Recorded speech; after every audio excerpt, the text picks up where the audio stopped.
Hi all. നമ്മൾ കഴിഞ്ഞ ക്ലാസ്സിൽ മാഗ്നറ്റിസം ആൻഡ് മാറ്റർ എന്ന ടോപ്പിക്കിലെ തിയറി കംപ്ലീറ്റ് ചെയ്തിരുന്നു. ഇനി അതിലെ PSC ഇതുവരെ ചോദിച്ച ക്വസ്റ്റ്യൻസും അതുപോലെ കുറച്ച് മൾട്ടിപ്പിൾ ചോയ്സ് ക്വസ്റ്റ്യനും എന്ത് നമ്മളിന്ന് ഡിസ്കസ് ചെയ്യുന്നത്. അപ്പോൾ ഒന്ന് വേഗം കഴിഞ്ഞ ക്ലാസ്സിൽ പഠിച്ചൊന്ന് വേഗം റിവൈസ് ചെയ്യുകയാണെങ്കിൽ നമ്മൾ എന്തൊക്കെയാണ് ഡിസ്കസ് ചെയ്തിരുന്നത്? മാഗ്നറ്റിസത്തിന്റെ ബേസിക് പ്രോപ്പർട്ടീസ് കാര്യങ്ങൾ പറഞ്ഞു.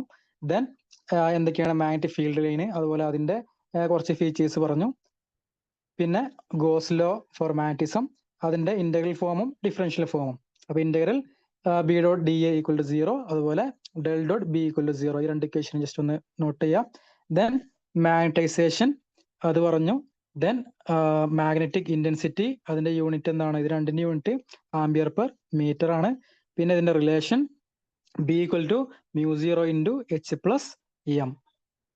പിന്നെ പറഞ്ഞതാണ് മാഗ്നറ്റിക് സസെപ്റ്റിബിലിറ്റി കൈ, ഇതെന്താണ്? ഒരു ഡയമെൻഷൻലെസ് ക്വാണ്ടിറ്റി ആണ്. ഇതിന് നമുക്ക് യൂണിറ്റ് ഒന്നും പറയാൻ പറ്റില്ലല്ലോ, കാരണം ഇത് റേഷ്യോ ആണ്. So chi equal to M by H. പിന്നെ കൈയുടെ വാല്യൂ എന്താ? പോസിറ്റീവ് ആണെങ്കിൽ അത് പാരാമാഗ്നറ്റിക്കോ ഫെറോമാഗ്നറ്റിക്കോ ആവും. കൈയുടെ വാല്യൂ വളരെ വലിയ വാല്യൂ ആണെങ്കിൽ എന്ത് നമുക്ക് അത് ഫെറോമാഗ്നറ്റിക് ആണ് പറയാം. അല്ലെങ്കിൽ ചെറിയ വാല്യൂ ആണ്, പോസിറ്റീവ് തന്നെ ചെറിയ വാല്യൂ ആണെങ്കിൽ അതിനെ പാരാമാഗ്നറ്റിക് എന്ന് പറയാം. പിന്നെ കൈ നെഗറ്റീവ് ആണെങ്കിൽ ആ മെറ്റീരിയൽ ആണ് എന്ത്? ഡയാമാഗ്നറ്റിക്. കൈ 0 ആണെങ്കിൽ അതെന്തല്ല, അതൊരു മാഗ്നറ്റിക് മെറ്റീരിയൽ അല്ല, നോൺ മാഗ്നറ്റിക് മെറ്റീരിയൽ ആണ്. പിന്നെ അത് റിലേറ്റ് ചെയ്യുന്ന ഒരു ഇക്വേഷൻ ആയിരുന്നു B equal to μ0 into 1 plus chi into H, അല്ലെങ്കിൽ mu equal to μ0 into 1 plus chi എന്ന ഇക്വേഷൻ യൂസ് ചെയ്യാം. അല്ലെങ്കിൽ എന്ത്? Relative permeability μr equal to 1 plus chi, അല്ലെങ്കിൽ മ്യൂ ബൈ μ0 പറഞ്ഞാൽ എന്ത് തന്നെയാണ്? μr ആണല്ലോ, അപ്പോൾ 1 പ്ലസ് കൈ. പിന്നെ ഡയാമാഗ്നറ്റിസം, അതിന്റെ ഫീച്ചേഴ്സ് നമ്മൾ പറഞ്ഞു, അതിന്റെ എക്സാമ്പിൾസ്. പിന്നെ എന്താണ് സൂപ്പർ കണ്ടക്ടേഴ്സ്, അതിൽ വരുന്ന മേസണൽ എഫക്റ്റ് പറഞ്ഞു. പിന്നെ അതിന്റെ സസെപ്റ്റബിലിറ്റി -1 ആണ് വരുന്നത്. റിലേറ്റീവ് പെർമിയബിലിറ്റി μr 0 ആണ് വരുന്നത്. ഓക്കെ അല്ലേ? പിന്നെ ആണ് എന്ത്? നമ്മൾ പാരാമാഗ്നറ്റിസം, അതിന്റെ എക്സാമ്പിൾസ്. ദെൻ ഫെറോമാഗ്നറ്റിസം പറഞ്ഞു, അതിലെ ഡൊമൈനിന്റെ കൺസെപ്റ്റും കാര്യങ്ങളൊക്കെയാണ് കഴിഞ്ഞ ക്ലാസ്സിൽ പറഞ്ഞിരുന്നത്. പിന്നെ ഹാർഡ് ഫെറോമാഗ്നറ്റ്സും അതുപോലെ സോഫ്റ്റ് ഫെറോമാഗ്നറ്റ്സും, നമ്മളിപ്പോൾ അൽനിക്കോ, ലോഡ് സ്റ്റോൺ ഒക്കെ എന്ത് തന്നെയാണ്? ഹാർഡ് മാഗ്നറ്റിക് മെറ്റീരിയൽസിന് എക്സാമ്പിൾസ് ആണ്.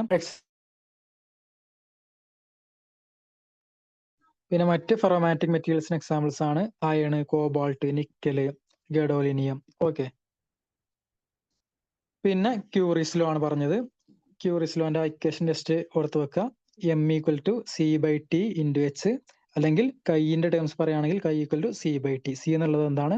ക്യൂറിസ് കോൺസ്റ്റന്റ് ആണ്. പിന്നെ ടിക്ക് എന്താണ്? ടെമ്പറേച്ചറിന് എന്താണ്? പാരാമാഗ്നറ്റിക് മെറ്റീരിയൽ ആണെങ്കിൽ ടെമ്പറേച്ചർ എന്താണ്? ഇൻവേഴ്സ്ലി പ്രൊപ്പോർഷണൽ ആണ്. അതായത് അതിന്റെ magnetisation inversely proportional to temperature ആണ്. അതേപോലെ ഫെറോമാഗ്നറ്റിക്കിന്റെ കേസിലും ഇത് തന്നെയാണ്. അതിന്റെ ടെമ്പറേച്ചർ കൂടുന്തോറും അതിന്റെ മാഗ്നറ്റിക് ബിഹേവിയർ അതിന് നഷ്ടപ്പെടുകയാണ് ചെയ്യുക. അങ്ങനെ ഒരു TC എന്നുള്ള ക്യൂറി ടെമ്പറേച്ചർ എത്തുന്ന സമയത്ത് അതിന്റെ ഫെറോമാഗ്നറ്റിക് നേച്ചർ കംപ്ലീറ്റ് ലോസ് ആയിട്ട് അത് പാരാമാഗ്നറ്റിക് മെറ്റീരിയൽ ആയിട്ട് കൺവേർട്ട് ആവും. ഓക്കെ അല്ലേ? അപ്പൊ അതിന്റെ ഇത് ഫെറോമാഗ്നറ്റിക്കിന്റെ കേസിൽ നമുക്ക് പറയാൻ വേണ്ടിയാണ് എന്ത്? ക്യൂറി വെയ്സ് ലോ യൂസ് ചെയ്യുന്നത്.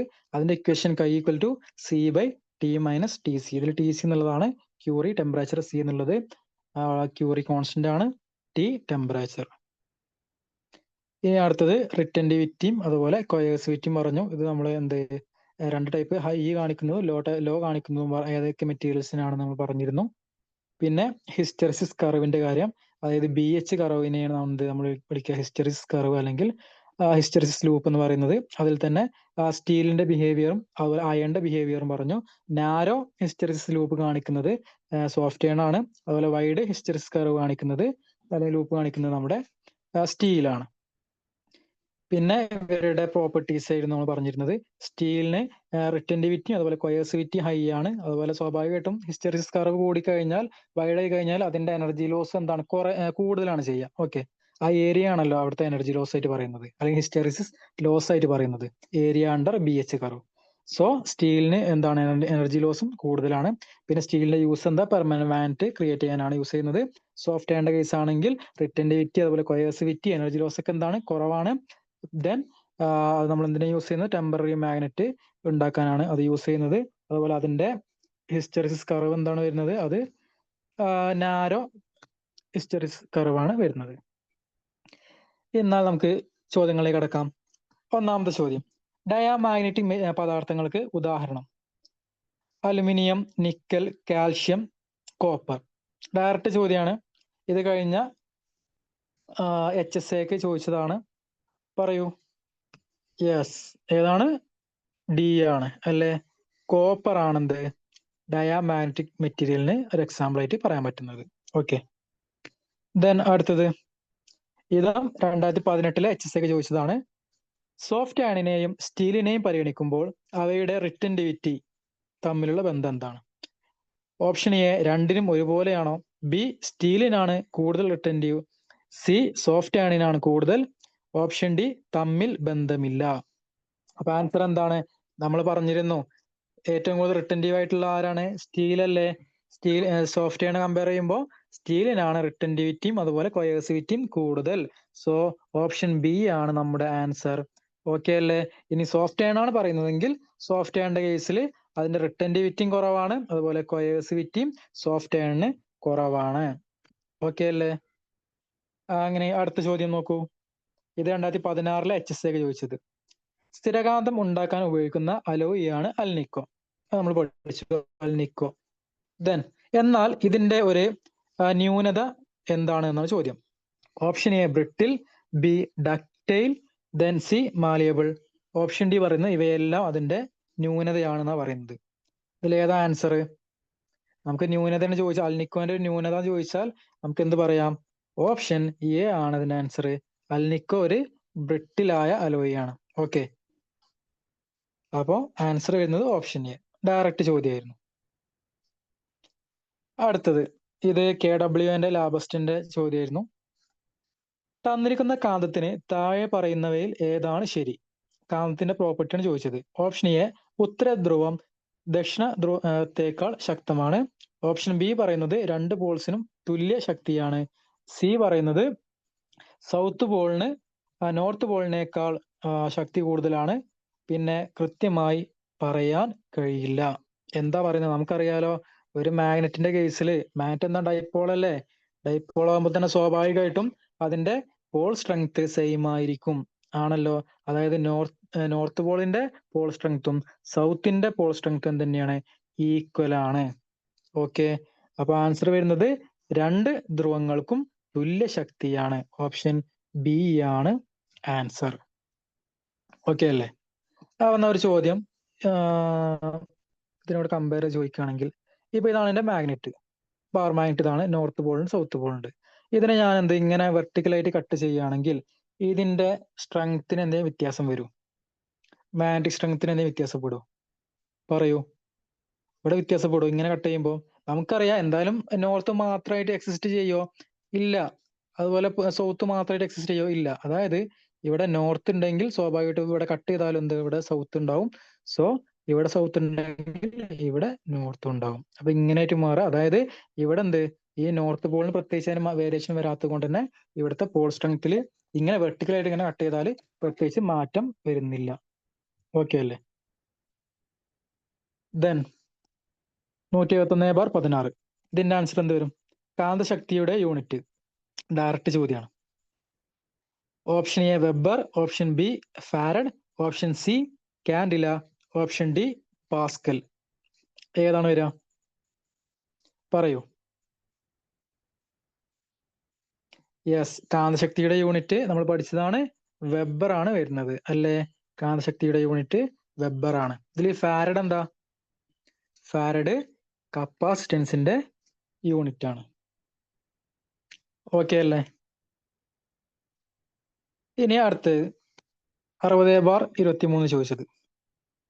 The unit of magnetic field strength H is. കണ്ടോ, ഡയറക്റ്റ് ചോദ്യം വന്നത്. മാഗ്നറ്റിക് ഫീൽഡ് സ്ട്രെങ്ത് ക്യാപിറ്റൽ എച്ചിന്റെ യൂണിറ്റ് എന്താണ്? ഞാൻ പലവട്ടം പറഞ്ഞിരുന്നു. എന്താണ്? Ampere per metre. Area per metre അല്ല, ആംബിയർ പെർ മീറ്റർ. ഓക്കെ ആണല്ലോ? അതേപോലെ ഇനി മാഗ്നറ്റൈസേഷൻ ക്യാപിറ്റൽ എം ചോദിച്ചാലും എന്ത് തന്നെയാണ്? ആംബിയർ പെർ മീറ്റർ തന്നെയാണ് നമ്മുടെ ആൻസർ. സോ ഇവിടെ ആൻസർ 46ന്റെ ആൻസർ വരുന്നത് ഏതാണ്? Option A. ദെൻ ഇതിന്റെ എന്ത് വരും? ഇത് കഴിഞ്ഞ FPS ചോദിച്ചതായിരുന്നു. What is the name given to lines drawn through different places having the same declination? അതായത് ഡിക്ലിനേഷൻ സെയിം ഉള്ള ഏരിയകളെ ഒരുമിച്ച് വരക്കുന്ന ലൈനിനെ പറയുന്ന പേരെന്ത്? ഐസോക്ലിനിക് ആണോ, ഐസോഗോണിക്, ഐസെന്താൽപിക്, ഐസോമെട്രിക്? ഇതിൽ ഏത് വരും? നമുക്കറിയാം, നമ്മൾ എർത്തിന്റെ മാഗ്നറ്റിക് ഫീൽഡ് കാര്യങ്ങൾ പറയുമ്പോൾ അവിടെ വരുന്ന ടൈമാണെന്ത്? ഡെക്ലിനേഷൻ, അതുപോലെ ഇൻക്ലിനേഷൻ അല്ലെങ്കിൽ ഡിപ്പ് എന്നൊക്കെ പറയുന്നത് അല്ലേ? അപ്പോ നമുക്ക് നോക്കാം, എന്തായാലും ഐസെന്താൽപിക്കോ അല്ലെങ്കിൽ ഐസോമെട്രിക് ലൈനോ അല്ല. നമുക്ക് ഇതിൽ ഏതെങ്കിലും ഒന്നെങ്കിൽ ഐസോക്ലിനിക് ആവാം അല്ലെങ്കിൽ ഐസോഗോണിക് ആവാം. അപ്പൊ ഇത് നോക്കാം, ഇതിന് ആൻസർ എന്ത് വരും? ഇവിടെ ചോദിച്ചത് എന്താണ്? സെയിം ഡിക്ലിനേഷൻ ഉള്ളതാണ് ചോദിച്ചത് അല്ലേ? സെയിം ഡിക്ലിനേഷൻ ഉള്ള ഏരിയകളെ തമ്മിൽ ബന്ധിപ്പിച്ച് വരക്കുന്ന ആ ലൈനിനെ വിളിക്കുന്ന പേരാണ് ചോദിച്ചത്. അത് ഡിക്ലിനേഷൻ ആണെങ്കിൽ അതിന് ആൻസർ വരുന്ന ഏതാണ്? ഐസോഗോണിക് ലൈൻ ആണ്. Isogonic line. ഓക്കെ. അപ്പൊ എന്താണ് ഡിക്ലിനേഷൻ? അത് പറഞ്ഞാൽ ഇപ്പൊ നോക്കാം. അതായത് നമ്മുടെ സപ്പോസ് ഇതാണ് നമ്മുടെ എന്ത്? ഭൂമിയുടെ ജിയോഗ്രഫിക് മെറിഡിയൻ. ഓക്കെ, നമ്മുടെ ഭൂമിയുടെ ജിയോഗ്രഫിക് മെറിഡിയൻ ആണ് ഇപ്പൊ ഫസ്റ്റ് വരച്ചത്. ഇനി എന്ത്? ഞാനിപ്പോ എന്റെ ഭൂമിയുടെ മാഗ്നറ്റിക് മെറിഡിയൻ ആണ് രണ്ടാമത് വരച്ചിട്ടുള്ളത്. ഓക്കെ, അങ്ങനെയെങ്കിൽ ഇവ തമ്മിലുള്ള ഒരു ആംഗിൾ ഉണ്ടല്ലോ, ഈ ജിയോഗ്രഫിക് മെറിഡിയനും അതുപോലെ മാഗ്നറ്റിക് മെറിഡിയൻ തമ്മിലുള്ള ഈ ആംഗിളിനെ വിളിക്കുന്ന പേരാണ് എന്ത്? ഡെക്ലിനേഷൻ. ഓക്കെ, അപ്പൊ ഈ ഡിക്ലിനേഷന്റെ വാല്യൂ മേ ബി എന്താവാം? 0 ആവാം, അല്ലെങ്കിൽ പല വാല്യൂസ് വരാം. ഓരോ ഏരിയക്ക് അനുസരിച്ച് വ്യത്യാസം ഉണ്ടാവും. പല സ്ഥലങ്ങളിൽ പല വാല്യൂസ് ഉണ്ടാവും. അപ്പൊ നമ്മൾ എന്ത്? ഭൂമിയിൽ ഈ ഡിക്ലിനേഷന്റെ വാല്യൂ ഒരേപോലുള്ള ഏരിയകൾ ഉണ്ടാവുമല്ലോ. അപ്പൊ ആ ഏരിയകളുടെ ലൈൻ എന്ന് പറയുന്നത്. ഓക്കെ, ഇനി ഇപ്പൊ ഞാൻ നേരത്തെ പറഞ്ഞു, ഡിക്ലിനേഷന്റെ വാല്യൂ 0 ഉള്ള ഏരിയ ആണെങ്കിലോ? ഡിക്ലിനേഷന്റെ വാല്യൂ 0 ആണെങ്കിൽ ആ ഏരിയകളെ വരച്ച് അല്ലെങ്കിൽ അവ ഒരുമിച്ച് വരക്കുന്ന ആ ലൈൻ എന്ത് വിളിക്കും? അതിനെ വിളിക്കുന്ന പേരാണ്, അതിന്റെ കൂടെ പഠിച്ചോളൂ, അഗോണിക് ലൈൻ. ഓക്കെ, അപ്പൊ ഐസോഗോണിക്കും അഗോണിക്കും. അഗോണിക് എന്ന് പറഞ്ഞാൽ അവിടെ ഡിക്ലിനേഷൻ എന്തായിട്ട് വരും? 0 ഉള്ള ഏരിയകൾ ഒരുമിച്ച് വരക്കുന്നതാണെന്ത്? അഗോണിക്. ഐസോ എന്ന് പറഞ്ഞാൽ തന്നെ സെയിം നാളെ മീനിങ്, ഐസോഗോണിക്. അത് പറഞ്ഞാൽ ഡിക്ലിനേഷന്റെ വാല്യൂ സെയിം ആയിട്ടുള്ള ഏരിയകളെ ഒരുമിച്ച് വരക്കുന്ന ലൈനാണ് ഐസോഗോണിക് ലൈൻ. ഇനി അടുത്തത്, എന്താണ് ഐസോക്ലിനിക് ലൈൻ? ഐസോക്ലിനിക് ലൈൻ എന്താ? ഇത് ഞാൻ നേരത്തെ പറഞ്ഞിരുന്നു, ഭൂമിയുടെ ഇൻക്ലിനേഷൻ. ഓക്കെ, ഇൻക്ലിനേഷൻ ഒരേപോലെയുള്ള സെയിം ഇൻക്ലിനേഷൻ വരുന്ന, ഇപ്പൊ ഈ ഡിക്ലിനേഷൻ ആണല്ലോ ഐസോഗോണിക് പറഞ്ഞത്, അതേപോലെ ഇൻക്ലിനേഷൻ സെയിം ആയിട്ടുള്ള ഏരിയകളെ ഒരുമിച്ച് വരക്കുന്ന ലൈനാണ് ഐസോക്ലിനിക് എന്ന് പറയുന്നത്. ആ വാക്കിൽ തന്നെ കിട്ടും, ഇൻക്ലിനേഷൻ, അതിൽ തന്നെ എന്ത്? ക്ലിനിക് എന്ന് കിട്ടും. Okay, clinic, isoclinic, same inclination ഉള്ളതാണ് ഐസോക്ലിനിക്. ഇനി നിങ്ങളോട് ചിലപ്പോൾ ഇൻക്ലിനേഷന് പകരം അതിനെ വേറെ ഡിപ്പ്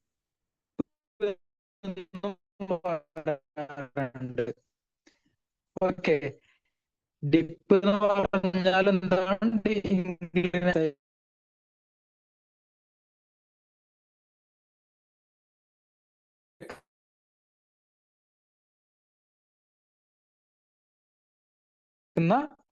ലൈനിനെയാണ് എന്ത് വിളിക്കുക? ഐസോക്ലിനിക് ലൈൻ എന്ന് വിളിക്കുന്നത്. ഇനി നിങ്ങൾ ഇവിടെ നോട്ട് ചെയ്യേണ്ട കാര്യം, ഈ ഡിപ്പ് ഇക്വേറ്ററിൽ ഡിപ്പിന്റെ വാല്യൂ എത്ര വരാന്നുള്ളതാണ്. ഇക്വേറ്ററിൽ ഡിപ്പിന്റെ വാല്യൂ വരുന്നത് 0 ആണ്. അതിന്റെ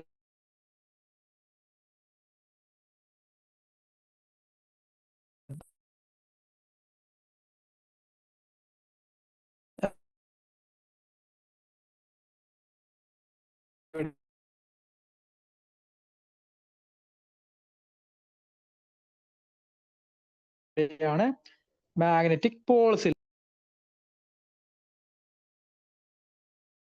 അപ്പൊ ഐസോക്ലിനിക് എന്താന്ന് പറഞ്ഞു, ഐസോഗോണിക് പറഞ്ഞു, അഗോണിക് ലൈൻ പറഞ്ഞു.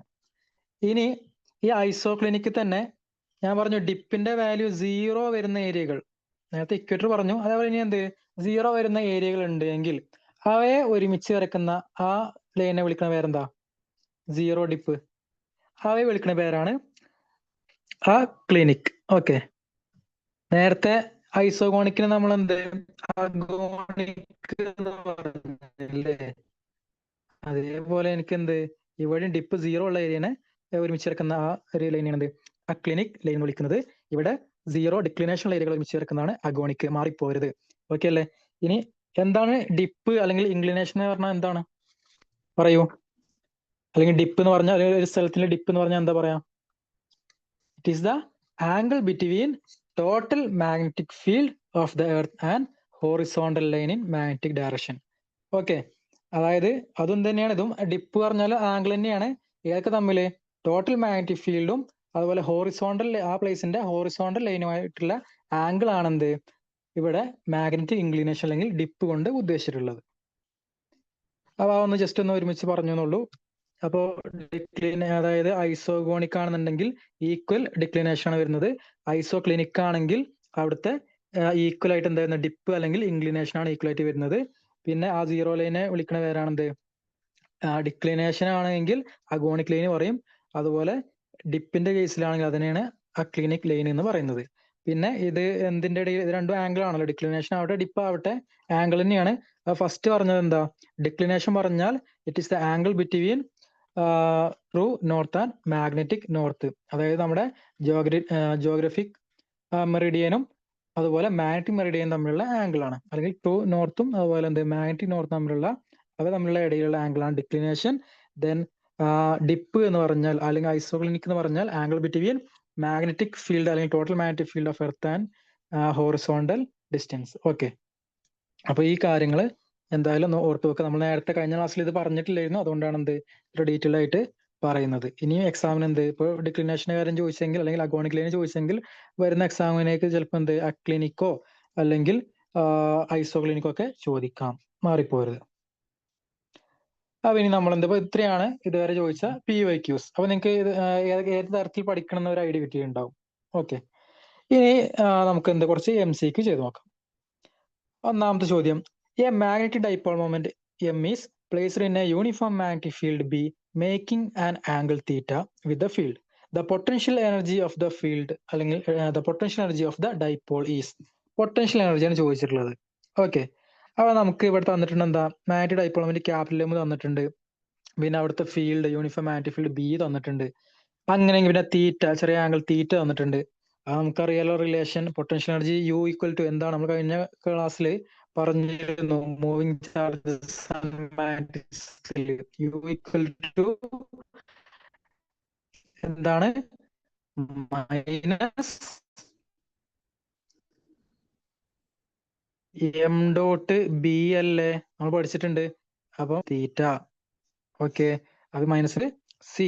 Potential energy of the dipole is minus MB cos theta. അടുത്തത് ഇത് പറയൂ. If a bar magnet is cut in to 2 equal halves perpendicular to its length, the magnetic moment of each piece will be. ഇതെന്ത് വരും?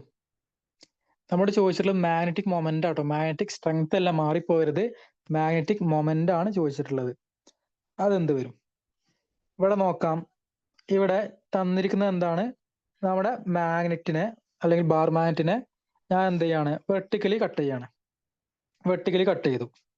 Vertically cut ചെയ്യുമ്പോൾ നമുക്കറിയാം ഇതിന്റെ magnetic strength എന്ത് ചെയ്യില്ല, വ്യത്യാസപ്പെടില്ല. വെർട്ടിക്കലി ഇങ്ങനെയാണ് കട്ട് ചെയ്തിട്ടുള്ളത്. അപ്പൊ സ്വാഭാവികമായിട്ടും ഇവിടെ നോർത്ത് സൗത്ത്, അപ്പൊ ഇതിന് പ്രത്യേകിച്ച് എന്ത് വേരിയേഷൻ വരില്ല. സ്ട്രെങ്ത്തിന് ഒന്നും വ്യത്യാസം വരില്ല. അപ്പൊ ഇവിടെ എസ് വരും, ഇവിടെ നോർത്ത് വരും. എന്താവട്ടെ, ഇങ്ങനെ കട്ട് ചെയ്യും. വെർട്ടിക്കലി ഇങ്ങനെ കട്ട് ചെയ്യുകയാണെങ്കിൽ M എന്താണ്? വേരി ചെയ്യുന്നില്ല. ഓക്കെ, ഇനി നമുക്കറിയാം എന്താ ഇവിടെ ചോദിച്ചിട്ടുള്ളത്? മാഗ്നറ്റിക് മൊമെന്റ് അല്ലെങ്കിൽ മാഗ്നറ്റിക് ഡൈപോൾ മൊമെന്റ് ആണ് ചോദിച്ചിട്ടുള്ളത്. നമുക്കറിയാലോ മാഗ്നറ്റിക് ഡൈപോൾ മൊമെന്റ് ഇക്വേഷൻ എന്താ? നമ്മൾ പഠിച്ചിട്ടുണ്ട്. അവിടുത്തെ പോൾ സ്ട്രെങ്ത് ഇൻറ്റു ഡിസ്റ്റൻസ് അല്ലേ? ഡിസ്റ്റൻസ് അല്ലേ? അത് നോക്കുക. ഇങ്ങനെ കട്ട് ചെയ്ത സമയത്ത് ഇതിന് ഡിസ്റ്റൻസ് എന്തായി മാറി? ഇത് ആദ്യം 10 സെന്റിമീറ്റർ ഉണ്ടെങ്കിൽ ഇപ്പൊ 5ഉം 5ഉം ആയി മാറി. ഡിസ്റ്റൻസ് പകുതിയായി അല്ലേ? അപ്പൊ ഡിസ്റ്റൻസ് പകുതിയായി കഴിഞ്ഞാൽ നമ്മുടെ മാഗ്നറ്റിക് ഡൈപോൾ മൊമെന്റ് എന്തായിട്ട് മാറും? അത് M-ന് വേരിയേഷൻ വരുന്നില്ല. പക്ഷെ ഡിസ്റ്റൻസ് പകുതിയായി കഴിഞ്ഞാൽ M എന്തായിട്ട് മാറി? പകുതിയായി മാറി. ഓക്കെ അല്ലേ? അപ്പൊ നമുക്ക് എന്തായിട്ട് പറയാൻ പറ്റും? നമ്മുടെ ഈ കേസിൽ ഇങ്ങനെ രണ്ടേ കട്ട് ചെയ്യുകയാണെങ്കിൽ പുതിയ മാഗ്നറ്റിക് മൊമെന്റ് എന്തായിട്ട് മാറും? ആദ്യത്തേതിന്റെ പകുതിയായിട്ട് മാറും. അപ്പൊ ഓപ്ഷൻ B ആണ് ആൻസർ ചെയ്യുന്നത്. അപ്പൊ എങ്ങനെ വന്നു എന്നുള്ളത് നിങ്ങൾക്ക് മനസ്സിലായില്ലേ? അപ്പൊ ആ കാര്യം ഇവിടെ പറഞ്ഞിട്ടുള്ളത് മാഗ്നറ്റിക് മൊമെന്റ് ഇക്വേഷൻ നമ്മൾ കഴിഞ്ഞ ക്ലാസ്സിൽ പറഞ്ഞിരുന്നു. Capital M is equal to magnetic strength into distance ആണ്. ഓക്കെ, ആ രണ്ട് നോർത്ത് സൗത്തുകളുടെ ഇടയിൽ distance. Then when cut perpendicular to length pole strength M remain constant, അത് സെയിം ആണ്. ദെൻ ഇവിടെ ആകെ മാറുന്ന ആര് മാത്രമാണ്? ലെങ്ത് എന്താ 2L ഉണ്ടായിരുന്ന ലെങ്ത് എന്തായിട്ട് മാറും? അത് L ആയിട്ട് മാറും. അല്ലെങ്കിൽ 10 സെന്റിമീറ്ററിനായ ടോട്ടൽ ലെങ്ത് 5 സെന്റിമീറ്റർ ആയിട്ട് മാറും. അപ്പൊ ലെങ്ത് പകുതിയായി കഴിഞ്ഞാൽ, അല്ലെങ്കിൽ നമുക്ക് പറയാം എം മാഗ്നറ്റിക് മൊമെന്റ് എന്താണ്? ഡയറക്ട്ലി പ്രൊപ്പോർഷണൽ ടു ലെങ്ത് ആണ് അല്ലേ? അപ്പൊ ഇവിടെ രണ്ടാമത് നോക്കുമ്പോൾ കട്ട് ചെയ്യുമ്പോൾ ലെങ്ത് ഹാഫ് ആയി പറഞ്ഞാൽ എന്തും ഹാഫ് ആയിട്ട് ഉണ്ടാവും, പുതിയ മാഗ്നറ്റിക് മൊമെന്റും ഹാഫ് ആയിട്ട് ഉണ്ടാവും. അപ്പൊ അതാണ് ഇവിടെ പറഞ്ഞത്. അടുത്തത് പറയൂ. The magnetic susceptibility chi of a paramagnetic substance varies with the absolute temperature as. അതായത് നമ്മുടെ കൈ ടെമ്പറേച്ചർ അനുസരിച്ച് എങ്ങനെ വേരി ചെയ്യും. അപ്പൊ നിങ്ങൾക്ക് മനസ്സിലായി, ഈ കൈയും ടെമ്പറേച്ചറും റിലേഷൻ വരുന്ന ഏതാണ്? ക്യൂറീസിന്റെ നിയമമാണ് അല്ലേ? അപ്പൊ നോക്കാം, അതെന്താ പറയുന്നത്? പറയൂ. അവിടെ കൈ ഈക്വൽ ടു C/T അല്ലേ? അല്ലെങ്കിൽ C കോൺസ്റ്റന്റ് ആയതുകൊണ്ട് chi is inversely proportional to temperature. നമുക്ക് ഡയറക്റ്റ് ആൻസർ കിട്ടി, ഓപ്ഷൻ ബി ആണ് വരുന്നത്. ദെൻ അടുത്ത ചോദ്യം. The value of magnetic field intensity inside a solenoid of length L having n turns per unit length and carrying current I is എന്ത് വരും? അതായത് നമ്മുടെ ചോദിച്ചിട്ടുള്ളത് മാഗ്നറ്റിക് ഫീൽഡ് ഇന്റൻസിറ്റി ആണ് ചോദിച്ചത്. പറയൂ. യെസ്, ഏതാണ്?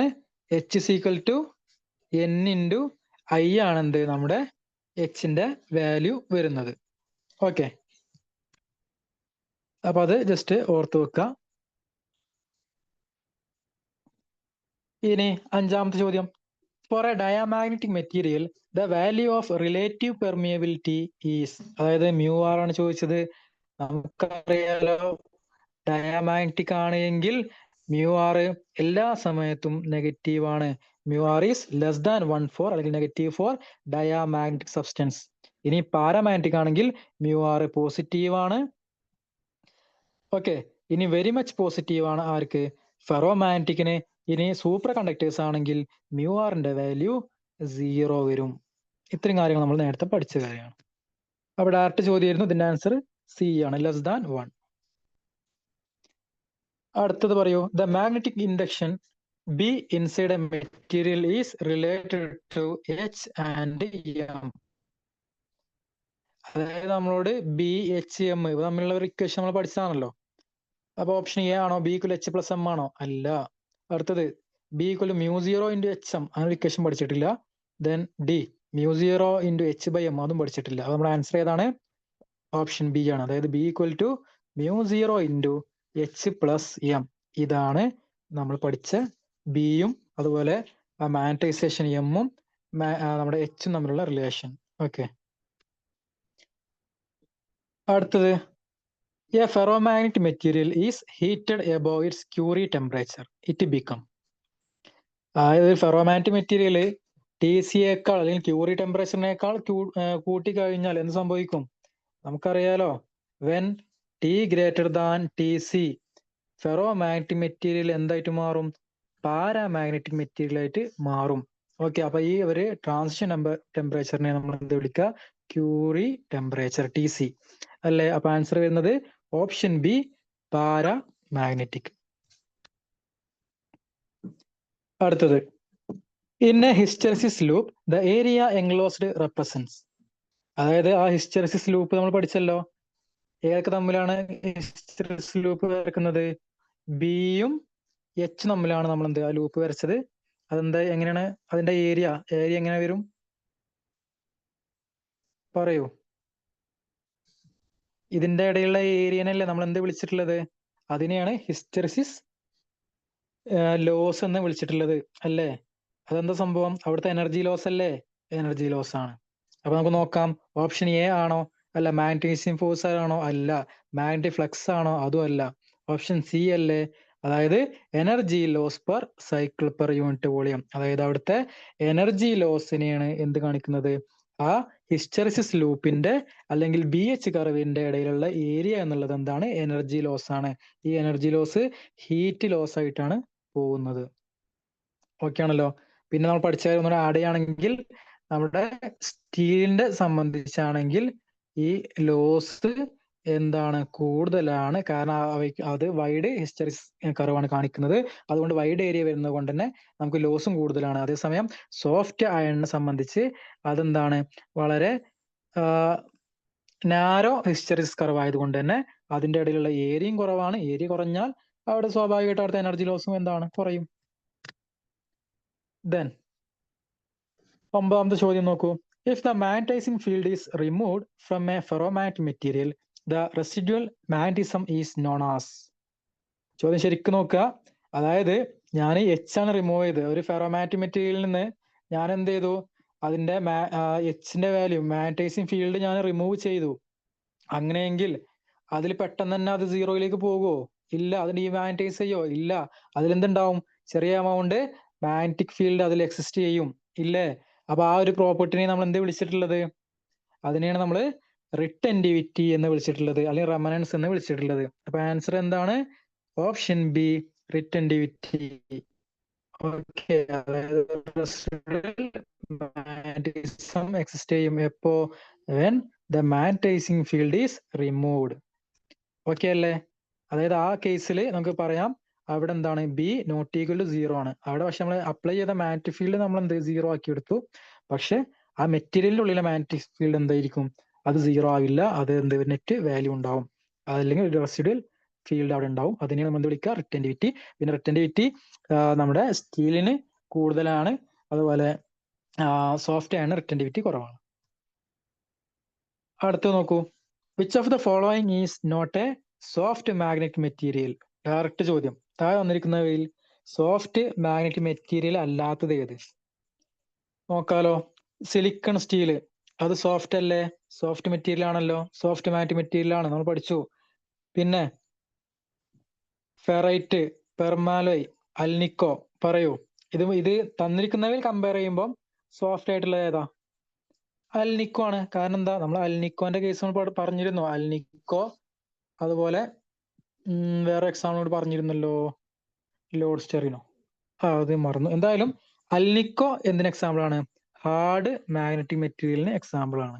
അപ്പൊ അറിയുന്ന ഒരു കാര്യം ഉണ്ടായതുകൊണ്ട് നമുക്ക് എന്താ ഡയറക്റ്റ് ആൻസറിലേക്ക് പോവാം. അൽനിക്കോ ആണ് ഇവിടുത്തെ ആൻസർ. അടുത്ത് നോക്കൂ. The magnetisation in a ferro magnet at absolute 0 temperature is. ഇതെന്തായിരിക്കും? പറയൂ. ഇവിടെ നോക്കുക, ടെമ്പറേച്ചർ എത്രയാണ്? അബ്സല്യൂട്ട് 0 ടെമ്പറേച്ചർ ആണ്. അതായത് ടി ഈക്വൽ ടു 0 ആണ് സമയത്ത്. നിങ്ങൾ നോക്കുക, നമുക്കറിയാം ഫെറോമാഗ്നറ്റിക് മെറ്റീരിയൽ എന്തിന് ഇൻവേഴ്സ് ആണ്? ഫെറോ ആവട്ടെ പാരാമാഗ്നറ്റ് ആവട്ടെ, ടെമ്പറേച്ചർ കൂടി കഴിഞ്ഞാൽ അതിന്റെ മാഗ്നറ്റൈസേഷൻ എന്ത് ചെയ്യും? കുറയാണ് ചെയ്യുക. അപ്പൊ നിങ്ങൾ ആലോചിച്ച് നോക്കൂ, ഞാനിവിടെ ടെമ്പറേച്ചർ ഇങ്ങനെ കുറക്കാണ്.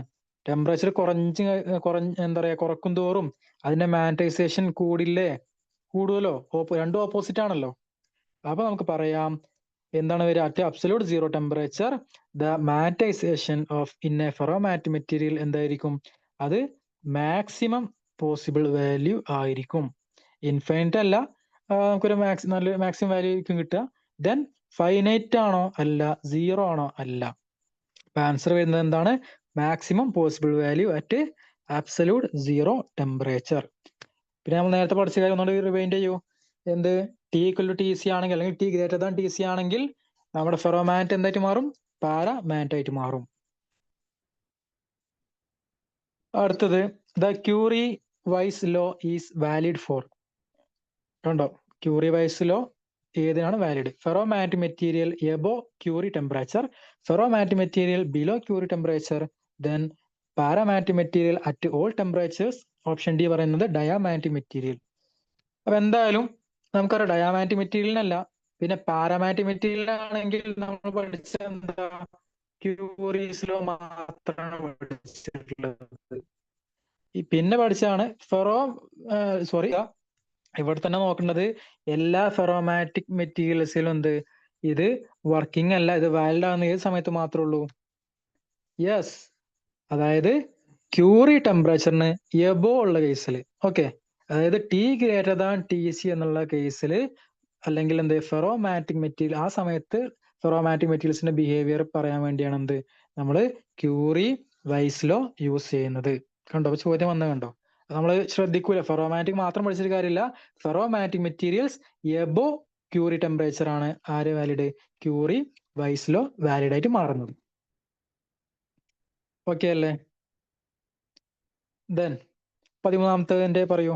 The hysteresis loss per unit volume per cycle in a ferromagnetic material is equal to. അതായത് ഒരു ഫെറോമാഗ്നറ്റിക് മെറ്റീരിയലിന്റെ ഹിസ്റ്ററിസിസ് ലോസ് ആണ് ചോദിച്ചിട്ടുള്ളത്. അത് എന്തിന് ഈക്വൽ ആണ്? Option A area under B H curve ആണോ? Option B slope of B H curve. Option C area under M H curve. Option D M H square. ആർക്കും കണ്ണും പൂട്ടി ആൻസർ ചെയ്യാം. എന്തായാലും ഓപ്ഷൻ ഡി അല്ല. ദെൻ എം എച്ച് കർവ് നമ്മൾ പഠിച്ചിട്ടില്ല. എന്തായാലും ഹിസ്റ്ററിസിസ് പറയുമ്പോൾ തന്നെ നമ്മളെ മൈൻഡിൽ ആദ്യം വരേണ്ട എന്താണ്? ബി എച്ച് കർവ് ആണ് എന്ന് തന്നെ ആദ്യം വരും. ഓക്കെ, അപ്പൊ സിയും അല്ല. ഇനി അടുത്തത് slope of B H curve ആണോ? നമ്മൾ അങ്ങനെ പഠിച്ചോ? ഇല്ല. നമ്മൾ സ്ലോപ്പ് എന്തെങ്കിലും പഠിച്ചോ? ഇല്ല. നമ്മൾ പഠിച്ചത് എന്താണ്? ആ ഹിസ്റ്ററിസിസ് കർവിന്റെ ഏരിയ ആണ് പഠിച്ചിട്ടുള്ളത് അല്ലേ? അപ്പൊ നമ്മുടെ ആൻസർ എന്താണ് വരുന്നത്? Area under B H curve ആണ് അവിടുത്തെ ഹിസ്റ്ററിസിസ് ലോസ്. അപ്പൊ കണ്ടോ, ക്വസ്റ്റ്യന് എങ്ങനെ ചോദിച്ചാലും തലങ്ങും വിലങ്ങും ചോദിച്ചാലും നിങ്ങൾക്ക് ആൻസർ ചെയ്യാൻ പറ്റണം. ഇനി 14ാമത്തെ ചോദ്യം. In a certain material the magnetisation M equal to 200 ampere per metre and the applied magnetic field H equal to 1000 ampere per metre. അത് നമുക്ക് എമ്മും എച്ചും തന്നിട്ടുണ്ട്. പിന്നെ ചോദിച്ചത് എന്താ? The magnetic susceptibility chi and relative permeability mu R R. എങ്ങനെയുണ്ട്? നമ്മളോട് കൈയും അതുപോലെ മ്യൂ ആർ ആണ് ചോദിച്ചത്. അപ്പൊ എങ്ങനെ കണ്ടുപിടിക്കും? പറയൂ. അപ്പൊ തമ്മിൽ കണക്ട് ചെയ്യുന്ന ഇക്വേഷൻ നമുക്ക് അറിയണ്ടേ? ആദ്യം നമുക്ക് നോക്കാം. അറിയുന്ന ഇക്വേഷൻസ് പറയൂ. ആദ്യം സസെപ്റ്റിബിലിറ്റി കൈ ഈക്വൽ ടു എന്താണ്? It is the ratio of magnetisation M divide by applied field അല്ലേ? അല്ലേ? യെസ്. ഓക്കെ. ദെൻ നമുക്ക് ഇനി എന്ത്? Relative permeability mu R. അതിന്റെ ഇക്വേഷൻ പറഞ്ഞിരുന്നു. Mu R is equal to 1 plus chi അല്ലേ? 1 പ്ലസ് സസെപ്റ്റിബിലിറ്റി ആണ് എന്ത്? Relative permeability. ഇപ്പൊ രണ്ട് ഇക്വേഷൻ കിട്ടി. ഇനി ഡയറക്റ്റ് സബ്സ്റ്റിറ്റ്യൂട്ട് ചെയ്താൽ പോരെ? അറിയൂ എന്ത് വരും? ആദ്യം കൈയുടെ വാല്യൂ എന്താണ് വരുന്നത്? കൈയുടെ വാല്യൂ ഇട്ട് കൊടുക്കൂ. Chi equal to M by H ആണ്. എമ്മിന്റെ വാല്യൂ എന്താണ്? 200. അത് ഡിവൈഡ് ബൈ അപ്ലൈഡ് ഫീൽഡ് എത്രയാണ്? എച്ചിന്റെ വാല്യൂ 1000 ആണ്. എത്ര വരും? 0 വെട്ടി 0 വെട്ടി 2/10. Answer chi equal to 0.2. നിങ്ങൾ പറ കൈയിന് യൂണിറ്റ് ഉണ്ടോ? ഇല്ല. കൈ എന്താണ്? ഈ ഒരു യൂണിറ്റ് ഇല്ല. അല്ലെങ്കിൽ അതുപോലെ കൈയിന് ഡയമെൻഷനും ഇല്ല. ഓർത്ത് വെക്കുക. ഇനി എന്താ അഥവാ സ്റ്റേറ്റ്മെന്റ് ഒക്കെ ചോദിച്ചാൽ തെറ്റിപ്പോയത്. അപ്പം നമുക്ക് കിട്ടി കൈ എന്താണ്? 0.2 ആണ്. ദെൻ ഇനി അതിന്റെ റിലേറ്റീവ് പെർമിയബിലിറ്റി പറയൂ. മ്യൂ ആർ കണ്ടുപിടിക്കൂ. Mu R 1 plus chi 1 plus കൈ ആണെങ്കിൽ കൈന്റെ വാല്യൂ നമുക്ക് കിട്ടി 0.2. അങ്ങനെയെങ്കിൽ 1 പ്ലസ് പോയേ ഉള്ളൂ. ഓപ്ഷൻ എ ഉള്ളൂ. അപ്പൊ answer chi equal to 0.2 and mu R equal to 1.2. Okay അല്ലേ? അപ്പോ എക്സാമിന് എന്ത് ഇങ്ങനെ പ്രോബ്ലം, സിമ്പിൾ പ്രോബ്ലം ഒക്കെ ചോദിക്കാൻ ചാൻസ് ഉള്ളൂ. അപ്പൊ ഇങ്ങനെയൊക്കെ വന്നാൽ നിങ്ങൾ എന്ത് ചെയ്യുക? അതാണ് ആ ഇക്വേഷൻ പഠിച്ചാലുള്ള ബെനിഫിറ്റ്. അതാണ് എന്ത് ചോദിച്ചാലും നിങ്ങൾക്ക് അതിൽ നിന്ന് പ്രോബ്ലം ചോദിച്ചാലും അല്ലെങ്കിൽ വല്ല റിലേഷൻ ചോദിച്ചാലും നിങ്ങൾക്ക് എഴുതാൻ പറ്റണം. അപ്പൊ ഇതാണ് ഇവിടെ കൊടുത്തിട്ടുള്ളത്. Chi equal to M by H. അതിന്റെ വാല്യൂ പിന്നെ മ്യൂ ആർ ആണ് 1 പ്ലസ് കൈ. ദെൻ ലാസ്റ്റ് ചോദ്യം. The magnetic susceptibility of an ideal super conductor is. Ideal ഒരു സൂപ്പർ കണ്ടക്ടറിന്റെ കൈയുടെ വാല്യൂ എന്താണ്? Option A +1, option B -1, option C 0, option D infinite. പറയൂ. Direct ചോദ്യമാണ്. എന്തായാലും +1 അല്ല നമുക്കറിയാം. അറിയാലോ. കാരണം എന്താ? സൂപ്പർ കണ്ടക്ടർ പറഞ്ഞാൽ അത് പെർഫെക്റ്റ് ഡയാമാഗ്നറ്റിക് ആണ്. ഡയാമാഗ്നറ്റിക് ആണെങ്കിൽ കൈയുടെ വാല്യൂ എല്ലാ സമയത്തും എന്താ? ലെസ് ദാൻ ആയിരിക്കും. ലെസ് ദാൻ 1 ആണ് വരിക, അല്ലെങ്കിൽ ലെസ് ദാൻ 0 ആണ് വരിക. നെഗറ്റീവ് വാല്യൂ ആണ് വരിക അല്ലേ? ഇനി ഇവിടെ മാക്സിമം വാല്യൂ ആർക്ക് വരിക? സൂപ്പർ കണ്ടക്ടേഴ്സിനാണ്. അപ്പൊ അത് ഏതാണ്? മൈനസ് വരുന്നത് ഒറ്റ വാല്യൂ ഇതിലുള്ളൂ. ഏതാണ്? Option B -1. For a super conductor susceptibility, magnetic susceptibility വരുന്നത് -1 ആണ്. മാറിപ്പോവരുത്. അതുപോലെ mu R for a super conductor is 0. Relative permeability എന്താണ്? 0 ആണ്. ഓക്കെ അല്ലേ? അതിനർത്ഥം എന്താ? റിലേറ്റീവ് പെർമിയബിലിറ്റി 0 എന്ന് പറഞ്ഞാൽ നമുക്കറിയാം പെർമിയബിലിറ്റി കൊണ്ട് ഉദ്ദേശിക്കുന്നത് എന്താ? അതിൽ എത്രമാത്രം ഫീൽഡിന് അതിൻ്റെ ഉള്ളിലേക്ക് പ്രവേശിക്കാൻ കഴിയുന്നു. ആ ഒരു എബിലിറ്റി ആണല്ലോ നമ്മൾ പെർമിയബിലിറ്റി കൊണ്ട് ഉദ്ദേശിക്കുന്നത്. അപ്പൊ ഒരു സൂപ്പർ കണ്ടക്ടർ ആണ് ഉണ്ടെങ്കിൽ അതിൽ എന്തെങ്കിലും അതിന്റെ ഉള്ളിലേക്ക് ഫീൽഡ് ലൈൻസ് പാസ് ചെയ്യോ? ഇല്ലല്ലോ. അതെല്ലാത്തിനും ആര് പുറത്തേക്ക് തള്ളും? നമ്മുടെ സൂപ്പർ കണ്ടക്ടർ പുറത്തേക്ക് എല്ലാ ഫീൽഡ് ലൈൻസിനെ എക്സ്പെല് ചെയ്യും. ഇതാണ് നമ്മൾ ഏത് പഠിക്കുന്നത്? നമ്മുടെ മെയ്സണർ എഫക്റ്റിൽ പറയുന്ന കാര്യം. ഓക്കെ, അല്ലെങ്കിൽ പറയാം magnetic field inside A super conductor is 0. Okay, അപ്പൊ ഇത്രയും കാര്യങ്ങളാണ് എന്ത് നമുക്ക് ഈ ചാപ്റ്ററിൽ നമ്മൾ കവർ ചെയ്തത്. അപ്പോ നിങ്ങൾക്ക് അതിന്റെ തിയറി നമ്മൾ കംപ്ലീറ്റ് എടുത്തു. അതുപോലെ ഇതിൽ നിന്ന് വന്ന PSC മുൻവർഷ ചോദ്യങ്ങൾ ഡിസ്കസ് ചെയ്തു. അപ്പൊ ഏതൊക്കെ തരത്തിലാണ് PSC ചോദിക്കുന്നത് നിങ്ങൾക്ക് മനസ്സിലായി. ഓക്കെ, ഒരുപാട് ഡെപ്തിലേക്കും ചോദ്യം വന്നിട്ടില്ല. പിന്നെ ഇതിലേക്ക് എന്ത് ഇനി വരാവുന്ന അല്ലെങ്കിൽ നമുക്ക് മാക്സിമം എക്സ്പെക്ട് ചെയ്യാവുന്ന ക്വസ്റ്റ്യൻ കൂടി നമ്മൾ എന്ത് ഡിസ്കസ് ചെയ്തിട്ടുണ്ട്. അപ്പൊ എല്ലാവരും നന്നായിട്ട് പഠിക്കുക. ഓക്കെ, നമുക്ക് ക്ലാസ് വൈൻഡപ്പ് ചെയ്യാം. Thank you.